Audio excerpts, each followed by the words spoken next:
weltare ɓiɓɓe fulɓe andu diine maɗa fedde heblo sukaɓe afrique weltare tv takkusana yoni to likseyba gorgolo to agrisa to sinthiane diakiri to hudallayi to ɗalhaya to mafondu to loƴolo to wuuro sangre to lobbudu barogala to jeeriyel tumbere to jiingue jeeri to awoynata to teccan ko on takkusan juula ha to dal ceerno haadi oumar sy to jowole ko taari ɗum kala ene jeeya e gardini kabaruji men to leydi Mauritanie Mohamed Cheikh El Ghazouani hoorejo gendi Mauritanie kañum kadi woni hoorejo fedde union africaine mo tawe e ñalawma hande o to Dakar nayimo to noon ko tawtoriyede manditare wattore duuɓi capanɗe jeetati ko tirailleruji sénégalais mbarano tigui e nder kamo Thiaroye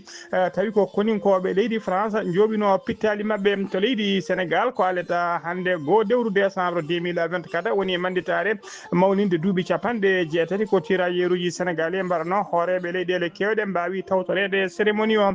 to leydi Mali ambassadeur uji e consul aji joɗaniɓe leydi mumen e nder Mali ɓe juɓɓini foire taw ko ɓe mbiyata foire bazar diplomatique première édition ɓe juɓɓini ɗum noon koto wiyete CICB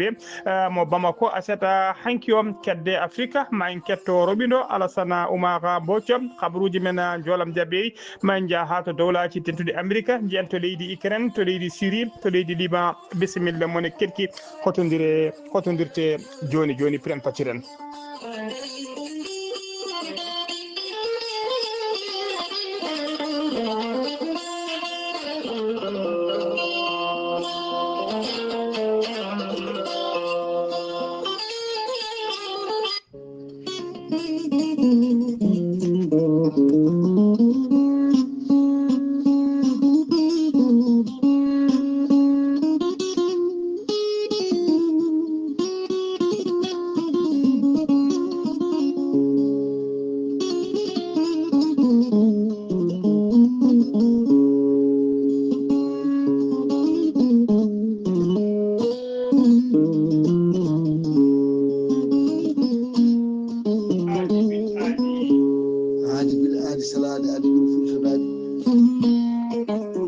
salade aadi ɓuuri firtude aadi ceerno Amadou Tidiane Diallo gorko mo melga wuuro jinneji wi kañum ko firtata aadi mo aadodiri e jayde weltare ɓiɓɓe fulɓe andu diine maɗa e hettiyankoɓe jayne nde ceerno Amadou Tidiane Diallo gorko mo melga wuuro jinneji ko wittiyanke leɗɗe ko safriyanke safruji fina tawa jaadiɗo ɓalawal e danwal kala ceerno Amadou Tidiane Diallo gorko mo melga wuuro jinneji ene safra rafiji kewɗi ɗi jiida cirol omo safra wonduɓe kista fibrom dogam site rewɓe ɗon koɓe sowade rewɓe dartoraɓe kala ceerno Amadou Tidiane Diallo gorko mo melga wuuro jinneji ne safra wonduɓe koyɗe musoje keeceji musoje ɓalli guloji e ɓalli ƴakkuji kala ceerno Amadou Tidiane Diallo gorko mo melga wuuro jinneji ene yawrana ɓen usraɓe gorago yawɓe yitade koye men e jippiɓe e leece kala ceerno Amadou Tidiane Diallo ko fate alhaali gorago mo jogui leɗɗe fannuji ɗiɗi hen fannu goto ko leɗɗe muudeteɗe wiyete ko meeɗi moosa a meeɗa ɗum joni joni moosa no fure no furu fannu goɗɗo ko leɗɗe uroteɗe wiyete ko yeddi ƴeewa a ƴettat ɗum joni joni jiituɗa hoore maɗa ceerno Amadou Tidiane Diallo ne yawnani ɓen wonduɓe prostate ceerno Amadou Tidiane Diallo so tawi oɗon maldana ko balɗe tati kaddo tan to banggue safaruji mbiya alhamdulillah rabbil alamin ceerno Amadou Tidiane Diallo ne yawnani ɓen ɗaɓɓoɓe kayitaji ƴewɓe visa ji ƴewoɓe embauche ceerno Amadou Tidiane Diallo ne yawnani ɓen ɓe arsigaji men kippi weddaɓe korte wonduɓe e dabaruji kala ceerno Amadou Tidiane Diallo ne tawete Paris lamorgo leydi France kala jiɗɗo jokkodirde makko numéro makko téléphone numéro makko WhatsApp mbatta ko 00 336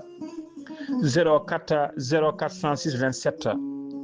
ceerno Amadou Tidiane Diallo base mum to Dakar ene golla ha no hannirta ni tawe ɗon miñi kono wiye ceerno Abdoulaye Diallo mbatta ko 77 714 94 15 ceerno Amadou Tidiane Diallo base mum to Nouakchott ne golla ene tawe ɗon ɓiyi ko to legal 6e hakkude robin 4 e robin 5 e kala jiɗɗo jokkodirde on base mbatta ko 41 05 13 85 walla mbaɗa 46 94 21 91 ceerno Amadou Tidiane Diallo ngam hoyɓitande tawateɓe lappol palol dande maayo ɓe Mauritanie e Sénégal omo jogui base makko to Dagana Mauritanie ha to Rosso Mauritanie kala ene tawe toon sehil makko musidɗo makko ene wiye ceerno Amadou Diamo Leraɓe Amadou Diamo Leraɓe kala jiɗɗo jokkodirde muɗum numéro mum leydi Sénégal numéro mum WhatsApp mbatta ko 77 537 79 28 ceerno Amadou Tidiane Diallo gorko mo melga wuuro jinneji kollaɓɗo reedu kommalaɗo wune konne wiɗo sanne sanne mbadden danɗo faade makko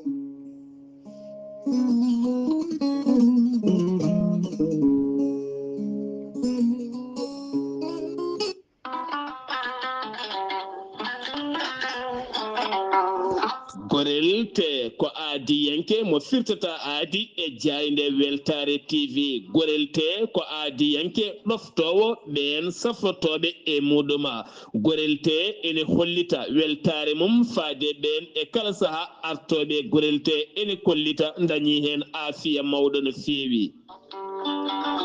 gorel te ko haako moƴƴo iwru ko tokkore dinnoro ari ko wallude e safrude ha moni kala daña aafiya muɗum on joguiɗo AVC cardiaque ƴiƴam dogata e ɗaɗi mum ɓandu jaaɗoru ɓandu wuloru neɗɗo toƴiɗo mo nangata taare kala mum de gorel te ene humta on haaju gorel te noon sa yiɗi andude ko jangta e mum ko kala jahata koto Google mbaɗa www.gorelte.com ma jangan hoorema kala gorel te an tuƴiɗo donkuɗo yaade juma e jama ni jokkoyde enɗam kala musalla ɓandu no fotiri kala gorel te ene momta ha laaɓa e ballal jomiraɗo o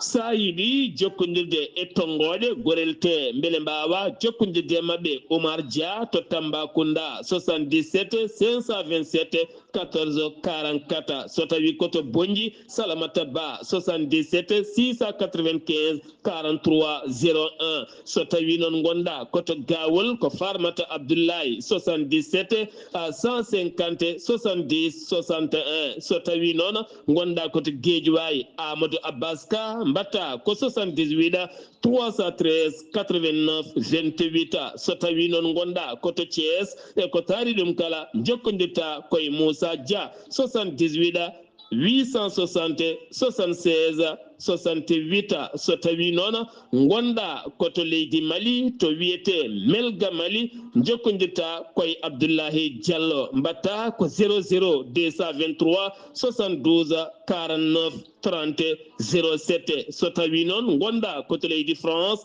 jokkodirta koye Haruna Ngayda 06 50 99 64 43 so tawi koto États-Unis de Amérique gonɗa jokkodirta koye Abousso Kawral Fouta Business plus 1 34 77 01 56 77 musidɓe tedduɓe gorel te kawis ɓolo e muɗuma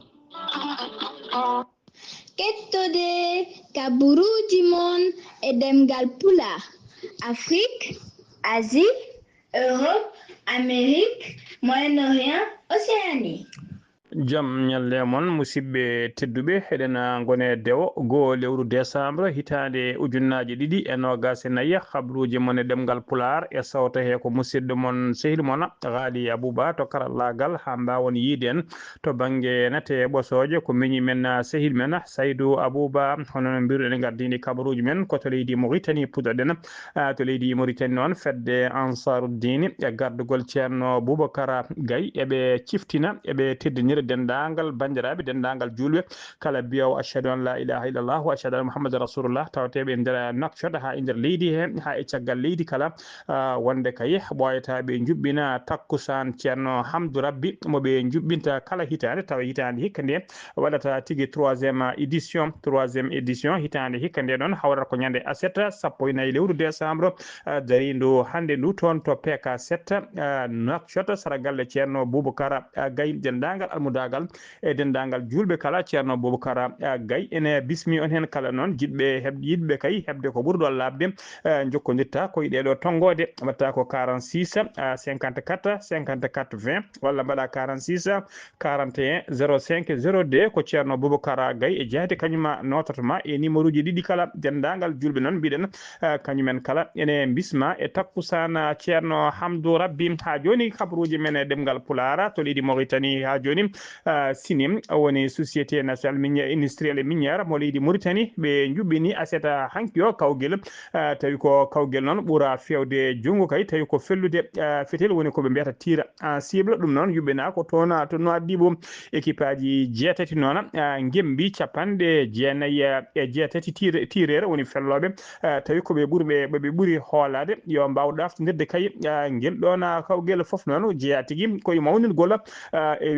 weltorade manditare wattore duuɓi capanɗe jeegom e nayyi lawol ko leydi Mauritanie heeɓi jeytari muɗum ko asata hanki o ɗum yuɓɓina ko ɗiɗo kippuji noon gari ɗaftodirde guel ɗon kawguel kippu biteɗo Babel Salem e wiyeteɓe e kippu ene wiye Widyam El Haroub e équipe goɗɗo ne wiye Tibre Khent e équipe ene wiye El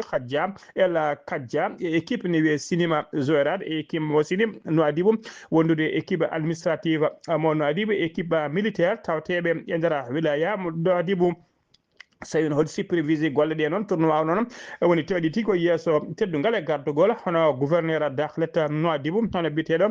Mahi Wula Hamoudou e tawtorede commandant de la première région militaire hono mo biteɗo colonel Ahmedou Wula El Sayena e commandant de garde côte hono colonel Cheikh Wula Hamoudou wondude hakim mo Nouadhibou e maire mo Nouadhibou biteɗo El Qasim Wula Bellali ene tawtora kadi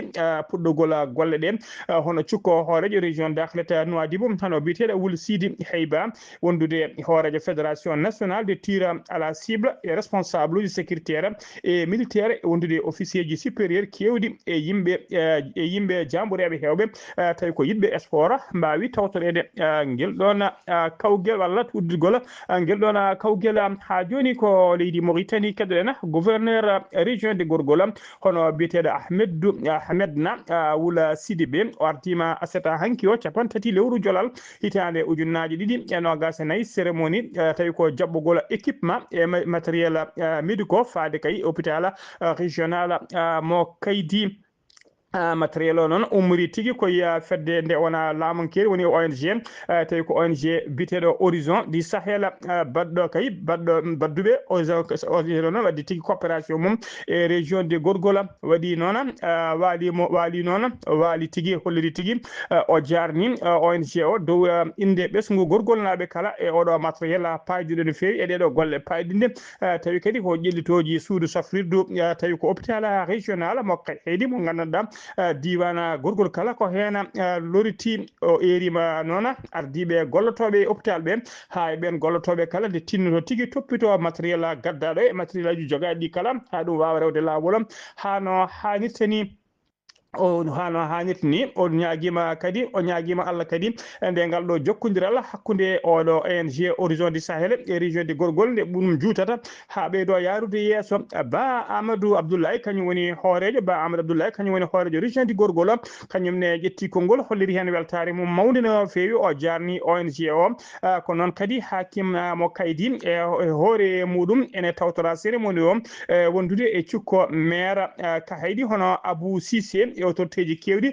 tawtorama cérémonie o ha joni ko leydi Mauritanie keddoɗen jagorgal leydi ndi kalfinade ko fade gueɗe nder leydi e jaccingol laamu woni ministre de l'intérieur hono biteɗo Ahmed Ould Mohamed Lemina o holiri ñande alarba nogas jeeɗiɗi lewru jolal maydu hanki du wonde kay e nder lewru octobre maydu to ɗum nder lewru octobre maydu du temedde ɗiɗo e jeeɗiɗo tawi ko instituteur uji woni jangguinoɓe école aji tokosi e temedere sappo e jeegom professeur jangguinoɓe kay collège aji lycée ji mbawi tigui waɗede radio woni ittede ndiwede golle mumen ha laaɓa ndiwama e golle mumen noon ha laaɓi e ndiwama kadi e fonction publique o haaɗani ɗon kay saabu o holliri wonde capanɗe jeetati e jeegom instituteur woni jangguinoɓe école aji tokosi wondude capanɗe jeenayyi e jeegom professeur wonɓe ɓenne mbaɗama suspendi woni jowama e golle men e ɗeɗo jowama golle men e oɗo saaha o ɓeydi hen kadi wonde temedde ɗiɗi e nogas gon instituteur wondude capanɗe jeenayyi e ɗiɗi tawi ko professeur yonoɓe e oɗo saaha joni jowtama mbaɗama tigui jowtama waɗi tigui suspension de waɗima tigui mbaɗama tigui ko jowno ko waɗama suspendi jodi jowtama ɓamti golle mumen foof noon koye yamirore hoorejo leydi ndi Mohamed Cheikh El Ghazouani dokkuɗo yamirore kay yo ministre de l'intérieur o yo waɗ rapport mum kay kala lewru maydu nde waɗa rapport mum kay ko faati toppitade suivi ɓen jangguinoɓe école aji e nder leydi he kala yidde hoorejo leydi ndi noon ko semminde kay e ɓeydude hattani ha école républicain o rewa lawol hano hannirtini ɓe jogui cetal noon bitegal DREN e cetal bitegal IDEN toppitiɓe kay ko faati kay e jangguinoɓe e janggoɓe école aji kono haɗani ministre de l'éducation nationale et de réforme du système éducatif tafino sete tawi ko goomuji e représenté muy taw ɓen noon e nder département ji e nder département ji jeenayyi e tawete ɗe village tati noktoɗa commission ji ɗi noon toppiti ko suivi ko fate école aji woni janggoɓe aroɓe ɓe garata kala ha joni ko leydi Mauritanie keddoɗen hono no mbiruɗen e gardidi kabaruji men Mohamed Cheikh El Ghazouani hoorejo gendi Mauritanie kañum kadi ardi fedde union africaine omo tawe ñalawma hande o toon omo tawete ñalawma hande o to Dakar tawi nayimo toon tawi nayimo toon noon takko sehil makko to Dakar omo tawe sara sehil makko nando makko Bassirou Diomaye Faye hoorejo gendi Sénégal nayimo toon noon ko tawtoriyede 80e édition woni tigui manditare wattore duuɓi capanɗe jeetati ko wargoji ɓen wiyeteɓe ɗe tiraillé sénégalais yanoɓe kay habtonoyade leydi France caggal nde garti kay ha toon to Dakar to Camp Thiaroye namdi tigui nde joɓete guila ko ndewata armée française ko nder laamu France lebbi joɓaka e namdi ɗum tigui ko ɗon ɓe dosa kuure e condi woni ko wiyete massacre ɗum wanno noon ko guila kay ñande goho lewru décembre hitande ujunere temedde jeenayyi capanɗe nayya e nayya guila nden noon mbiɗen hitande hikka nden watti duuɓi capanɗe jeetati ko ɗuma yuɓɓine duuɓi capanɗe jeetati noon ko wargoji ɗi mbaɗano cérémonie o noon waɗama tigui hano hannirta ni e nder leydi hen ha joni habruji men ɗemgal Pulaar habruji men ɗemgal Pulaar sen no mima to leydi Mauritanie ko to leydi Sénégal paɗen jaydi yanke tawi kadi ko kañuma woni correspondant Sud FM woni correspondant jayde wiyetede Sud FM e nder région de Matam biyeteɗo Abdourahmani Diena kanko tigui waɗi accident musɗo aseta hanki o ko oto makko noon tawi ko oto makko personnel kañum ferɓodiri e mini car goto sara Carrefour wuuro Sogui ɗum waɗi ko aseta hanki o jamma sanga 22 heures woni 10 heures jamma ko ɗon e ɗon noon o waɗa évacué to urgence to hôpital mo wuuro Sogui jayde weltare ɓiɓɓe fulɓe andu diine maɗa weltare TV ene duwonoma kayde Allah rokkatamo cellal makko ha timma o wawa ɓamtude golle makko ko ɓuuri yawde e yaccede allahumma amina ha joni ko leydi Sénégal keddoɗen kene wona joni lebbi ɗiɗi ko latta joobam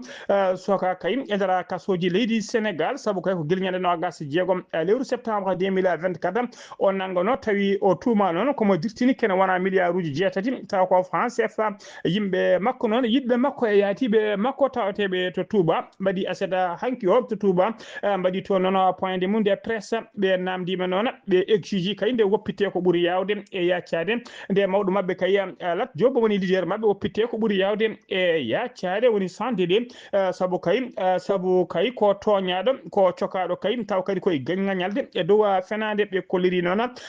kolliri noon ngol nanggugol ko nanggugol injustice ko arbitraire Lat Diop noon ɓe kolliri Lat Diop golnima kay leydi leydi Sénégal ha yimɓe fof tengti kay wonde o gollinima leydi Sénégal fodde joni noon lebbi ɗiɗi omona nanga omo soka tawi kadi hay rapport goto officiel ala kolliɗo kay wonde ko tuma ko ene laati e makko ɗum noon ɓe namdima kay nde woppite ko ɓuuri yawde e yaccade ko wayno biteɗo Cheikh Pouye e yaadi mom tawi ko ardinoɓe kay oɗon conférence de presse ɓe erima Bassirou Diomaye Faye ɓe erima kadi ɓe erima galleji diineji e khalifaji diineji ɗi kala ha tengti noon e khalifa général des mourides hono Serigne Mountaga Mbacké e dendagal ardiɓe église aji ɓe erima kadi fedde gotago windere de loni ɓe erima pelle national et international kala nde mbawata kay darade darde mumen eɗo kay jamira walla nodda hoorejo leydi Sénégal hono Bassirou Diomaye Faye nde woppita leader mabɓe woni Lat Diop ko ɓuuri yawde e yaccade ɓe kolliri noon ɓe joofi firede noon ngol nanggugol ala gonɗo caggal mum so wona Ousmane Sonko hoto jagorde ko kañum tan nangui on biteɗo Lat Diop wona konngudam noon ko konnguɗi Cheikh Pouye e yaadi mum taw ko yuɓɓinnoɓe conférence de presse aseta hanki o toon to Touba ha joni ko leydi Sénégal keɗoɗen ko alata hande go lewru décembre woni manditare waɗore duuɓi capanɗe jeetati ko warano kay tirailleur uji sénégalais toon to Thiaroye ɗum noon ko wargoji kay tawi ko armée leydi française jorno bom kure mumen e condi mumen wonande kay wonno kay ko guila ñande go lewru décembre hitande ujunere temedde jeenayyi capanɗe nayyi e nayyi woni 1944 ɗum noon hikka waɗi duuɓi capanɗe jeetati kala noon oɗo ñalawma so arti kay e ɗum siftore e nder leydi Sénégal hitande hikka noon cérémonie mawɗo yuɓɓinama toon tawi koye gardugol kongol ɗo kadi woni lawol garwinɗingol ko Bassirou Diomaye Faye hoorejo leydi Sénégal ene tawtore kay oɗon cérémonie walla ne ardo oɗon cérémonie kimanditare duuɓi capanɗe jeetati lawol noon mbiɗen ko ngollo ardi kay Bassirou Diomaye Faye ardi oɗon cérémonie o bismima noon guila ñande alkamisa capantati lewru jolala mayno ɗum o bismima toon noon Adama Barrow kañum woni hoorejo leydi Gambie wondude e nando mum wondude e nando makko hono Umaru Sissoko Embaló kañum woni hoorejo Guinée Bissau arɓe kay tawtorede nde ɗon manditare wattore duuɓi capanɗe tati ko leydi France kay sali kay ha ɗo haalde kay holno foti tirailleur uji mbasno hen pittali men e holto kadi goskiji ɓeɗon holto keedi hikka noon laamu leydi France e gardugol Emmanuel Macron ɓe mbaɗi tigui taɓal manggal no fewi e on fannu saabu Emmanuel Macron holliri tigui wonde armée française waɗi massacre tirailleji waɗino tigui massacre tirailleur uji sénégalais ko ngollo woni lawol garwinigol ko hoorejo leydi France ene hutoro kay terme tawa kadi ko konngol gonga woni massacre hoorejo leydi Mauritanie Mohamed Cheikh El Ghazouani kadi e hoorejo kañum woni hoorejo fedde Union africaine wondude e hoorejo leydi Comore e hoorejo transition leydi Gabon mbawi tawtorede oɗon cérémonie ha joni habruji men demgal Pulaar sen mima toon to leydi Sénégal ko to leydi Mali paaɗen fedde taw ko fedde rendinde ambassadeur uji e consul aji joɗiniɓe leydi mumen e nder leydi Mali ɓe juɓɓini ko wiyete foire bazar diplomatique première édition foire bazar diplomatique noon première édition ko aseta hanki capantati lewru jolala yuɓɓina e nder Bamako to nokku biteɗo CICB woni centre international de conférence de Bamako wonno tan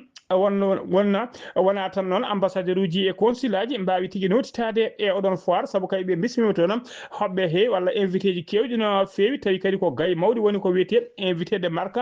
ko wayno jagorgal leydi Mali joɗaniɗo kay malinaɓe wurɓe caggal leydi e ministre de l'artisanat des cultures wonno mujibo foire bazar diplomatique noon ko yidde kay ɓeydude jokkodiral hakkude ɓen diplomate uji joɗaniɓe leydi mumen e nder leydi Mali moni kadi hen kala wawa kadi andude wadda wejo mum e andinde kay ko fati culture leydi mum e ganniji mum e fina tawaji leydi muɗum udditi foire o noon ko maire commune 3 mo Bamako o udditiri noon udditiri foire bazar diplomatique o noon ko bismade dendagal invité ji e dendagal consul aji e ambassadeur uji ɗi kala ko noon kadi caggal ɗum noon ko ambassadeur joɗaniɗo leydi Palestine to Mali kañum ƴetti konngol o ƴettiri konngol noon ko wondemo kay le doyen des corps diplomatique woni tigui ɓuur mawɗo ko fati e dendagal corps diplomatique tawateɓe e nder Mali ko kanko ƴetti konngol makko konngol ngol noon mo gonngol makko joni noon o holliri tigui woni kay o famini yimɓe kay holko woni mujibu kay holko addaniɓe kadi wadde kay tafde oɗo foire moɓe mbiyata foire bazar diplomatique taw ko e première édition ko hitade hikka nde fuɗɗi o holliri kadi kañum foof wonde ngollo lawol wonde ɗum lawol garwdigol woni première édition o ɓe mbawi reddinde kay fodde deccere woni so feccama pecce tati hen pecce ɗiɗi taw ko diplomate uji joɗaniɓe leydi mumen e nder leydi Mali mbawi notitade kay e oɗo première édition o hollirino omo jogui yakar kay hoolare mawde no fewi deuxième édition hitande wonde nde ma kala kay dendagal diplomate 100% ma mbaw notitade tigui e oɗon tigui e foire tawi ko foire bazar diplomatique moɓe jubbinta jagorgal leydi Mali noon hono ministre Abdoulaye Diop jawgal kafinagal ko fate gueɗe caggal leydi tawi tigui holliri tigui wonde kay o jarni ɗum saabu kay ballal mum paydingal no fewi addi kay ha oɗo foire wawi latade kanko Abdoulaye Diop noon o dañani tawtorede foire o dañani tawtorede foire o lomtini toon noon ko biteɗo Moussa Attaher ko kañum woni ministre gardiɗo malinaɓe wurɓe caggal leydi kañum tigui wawi arde e dow inde makko ha joni ko leydi Mali keddoɗen sagataɓe joguitiɓe ha teddi ɓe mbaɗine janggu mumen e base militaire walla mbiyen poste de contrôle tawateɗo natirde wuuro witego Labbe Zanga janggu ngu noon waɗi ko guila ñande aljumano gas jeenayi lewru jolal 2024 ko ñalawma hande o noon keɓɗen oɗon habaru koɓe teskima noon umɓe waɗɓe janggu ngu ɓe ummori tigui ko falde en second eɓe nden noon ɓe jettima noon tigui ɓe jettima nokku o ko ɗon ɓe gone aynade kuure condi e piyande faade fama caggal ɗum noon ɓe jeehi laabi mabɓe en keɓani noon bilan so tawi waɗi mayɓe walla waɗi gañiɓe en keɓani oɗon bilan so tawi en keeɓi ko ɓurɗo labde ma en gartu hen habruji men ɗemgal pular ha joni kabruji men ɗemgal pular fama woni forces armées malienne ɓe kolliri tigui ɓe jokki kay ha joni haɓade e haɓade kay e riwtude seɓɓitiɓe e pelle joguitiɓe e wat boniɓe kala e nder jokli leydi Mali kala koye ndina mbadi noon ɓe kolliri ñande altine nogas joyi lewru novembre 2024 gonɗen ɗo e saaha kay ɓe gonno e ordoyade e nder région mo Haay ɓe pelɓodiri toon noon e seɓɓitiɓe yinnoɓe kay wadde janggu mumen e poste militaire walla poste de contrôle tawateɗo to wuuro witego Sandare ko ɗon noon ɓe teeri seɓɓitiɓe hewɓe no fewi ɓen hewɓe mabɓe dogui kay ɓe mbari hewɓe dogui dogɓe ɓe noon ko daaɗe mabɓe diwoje abbiɓe joore mabɓe pettoje e bomboje ɓe mbari seɓɓitiɓe hewɓe no fewi ɓe tettiniɓe kadi fodde kene ɓuura capanɗe tati moto ha joni habruji men ɗemgal pular kedde Afrique jabboɗen ko musidɗo men sehili men Alassane Oumar Mbodj gorko mo Sara Ndogo Alassane Oumar Mbodj a salminama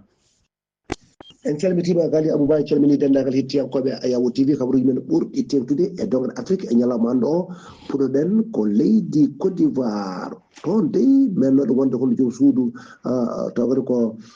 hono Roland Gbagbo mbiyeɗo ono Simon ko on dey toɗɗa yo won kadi tawata ko ƴamano landa mum tawata ko ardade kono leydi ndi ɗum noon landa kaɓe tafi ko ene yaara e joni e duuɓi ɗiɗi koɓe tofno tawno ko hen landa ka e suɓimo yo wonan ɓe gardiɗo kono taw kadi ko landa ka e ƴamano ɓe kadi taw candidat tupat taw kadi elsukaji mabɓe poroji arde ɓe mbayi ɗum ñen asatare capan tati lewru jolal ujunaji ɗiɗi e nogas e nayyi landa ka no ko sota e joni mamo toon duuɓi ɗiɗi toon to wuuro makko ko ɗo jibina ɗum kam ko Simon ko toon tigui ɓe tafi landa ka toon to musu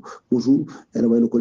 wuuro o toon o jibina bene toon de waɗi toon kamɓene ɓe jogui oɗo saha e téléphone ngaji mabɓe ɓe jogui noon ko chiffre uji jeetati e nder oɗo taw kadi ko asatare capan tati lewru jolal ujunaji ɗiɗi e nogas nayyi ɓe batti ɗum kay chiffre uji taw kadi ko sappo ɗum noon ɗum ɗo foof ɓe mbawi wiide wonde ko Allah sago mbaɗa ɓe keeɓa kisal e ɗum noon e wawde kay nawrude kono leydi mabɓe kono yesso nani bi to nde oɗo candidat ƴamannoɗo e ardade kono leydi ndi taw kono ko lundiyanke mabɓe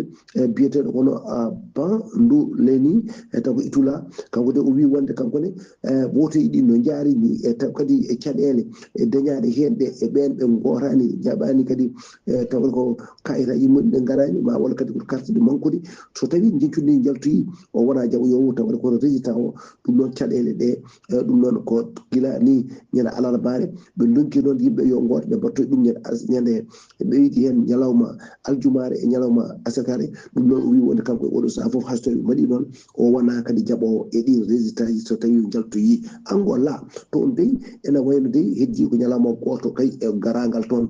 taw ko jeune bayten kadi leyɗen hol ɗiɗo Amérique wonata kay ko ɗiɗi e nayi lewru bowte woni décembre ujunaje ɗiɗi nogas e nayi ɗum waɗi noon leydi Angola wi leydi hono rusi ko joguino toon ko fayi e taw kadi ko société ji jamo e nder leydi Angola yo fana sen udda ha laaɓa ɗum noon ko ngam heɓanade e garagal toon joni ɓeydande tawno aɓe yiiɗi rokkude ɗum ono junngo taw ko leyɗe hono dendade Amérique e wawde rumtade taw kadi kono leydi hono ris ɗum noon waɗi noon leydi ris ɗi société ji mumen taw kono noddi seeɗa Allah rosa mbawi kadi wono jeygude ko jeyno kadi e toon e mabɓe ko ɗum noon e oɗo saaha ene wayno koye kay yidde kay heblade kay e wawde kay yaltude kono leydi mabɓe wayno kaali Abouba ko ɗum no joguiɗen e kumpital men e dogere Afrique e ñalawma hande o taw wonno koye dande musidɗo moon Alassane Oumar Mbodji gorko mo Salogo ngam weltare Ayawo TV gokay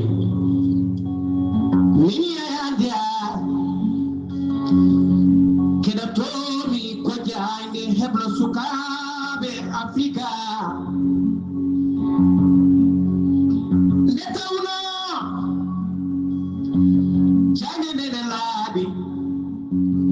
kadi humpede welami humpitede ɓuuri humpede welani humpitede ɓuuri humpede golle ma jooɗi Yaya Ndiaye ko noon kadi Alassane Oumar Mbodji ko an uddi habruji men e nder dongre Afrique takkusan juulama ha to galle ceerno Mamoudou Waddu to cité Segna Yombel Dakar ko on takkusan juula ha to dudal ceerno Amadou Dia to Harmayni Safrayni Harmayni Sarifayni toon to Almadi e ko taari ɗum kala habruji men joolam jaɓeri koto dowlaji tentuɗi Amérique paɗena dowlaji tentuɗi Amérique noon horejo mabɓe keso mo suwata o ƴettude golle mum woni Donald Trump mo suwata o ƴettude golle muɗum gila kay o suɓa tawi kadi kanko ɗamini ardade leydi ɗi e oɗo saaha joni noon omona jokki wadde nomination ngaji makko kay suɓade ɓen ɓo ɗamini gollidade o suɓima noon bamum e siko woni père de son gendre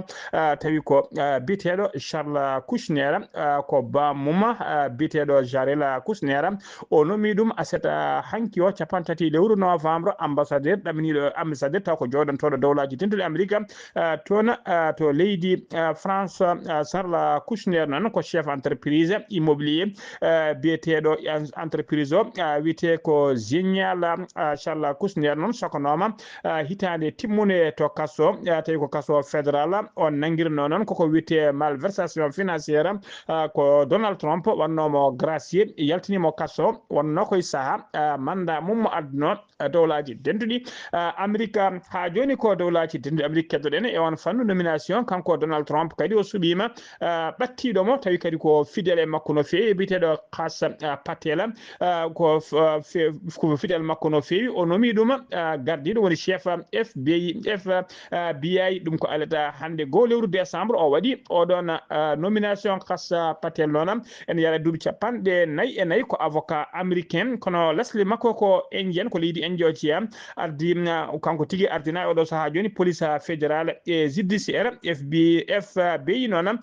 golle FBI noon mbiɗen ko haɓade ko fate dendagal criminalité e nder dowlaji dinde Amérique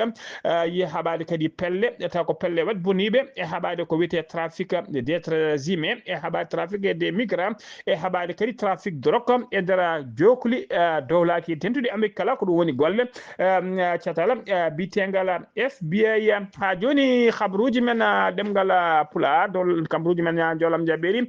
jeeten koto leydi Ukraine debbo taw kañum woni chef diplomatique européenne biteɗo Kaja Kallas e hoorejo conseil européen hono biteɗo Antonio Costa ɗiɗo kala noon ɓoyani ko cuuɓa kay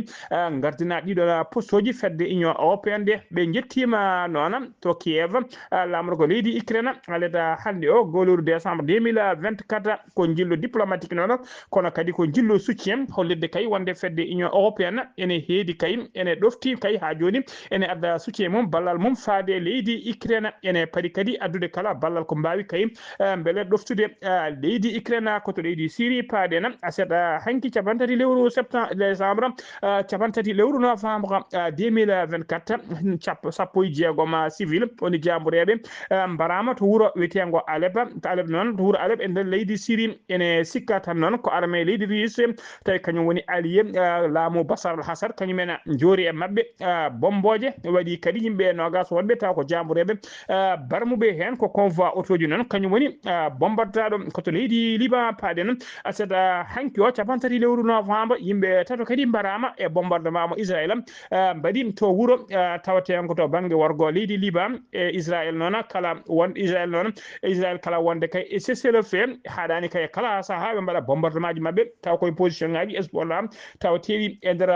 Beyrouth e ko taari ɗum kala bombardement ji muusi noon e nder Beyrouth e ko taari ɗum kala aset hanki o dronaji leydi Israël ɓe beddi ɓe mbeyi tigui no fewi ɓe mbeyi tigui dronaji mabɓe mbeyi e dow Beyrouth lamorgo leydi Liban e ko taari ɗum kala ha tengti to banggue worgo Liban Beyrouth laamu Israël noon hanki heeɓi tigui laamu leydi Israël noon ɓe kolliri tigui haaɗi libaneji hewɓe taw kadi ko dognoɓe galleji men e guuri mumen caggal kayde cessez-le-feu waɗa balɗe jeegom hande ko cessez-le waɗa ñalawma hanki noon teskama hewɓe mabɓe fuɗɗoɓe wiide ne garta e nder guure mumen armée leydi Israël haaɗiɓe artude guure mabɓe kay e oɗo saaha joni musidɓe tedduɓe gasi ha laaɓi ceer ko ɗum ɗo wonno ko min tonguno kabaruji moon e ɗemgal Pulaar e sawto he ko musidɗo moon sehilmoon Haali Abouba to karallagal ha mbawon yiide min to banggue nata ɓosoje ko Saydou Abouba so tawi ko Robina Afrique ko musidɗo men sehila men Alassane Oumar Mbocca ketki malaki jaam yo jaam Allah jogoɓe jogo on ñalawma janggo o so ala ko kali ma en ketto musidɗo men sehil men Sara Ablaye Sarr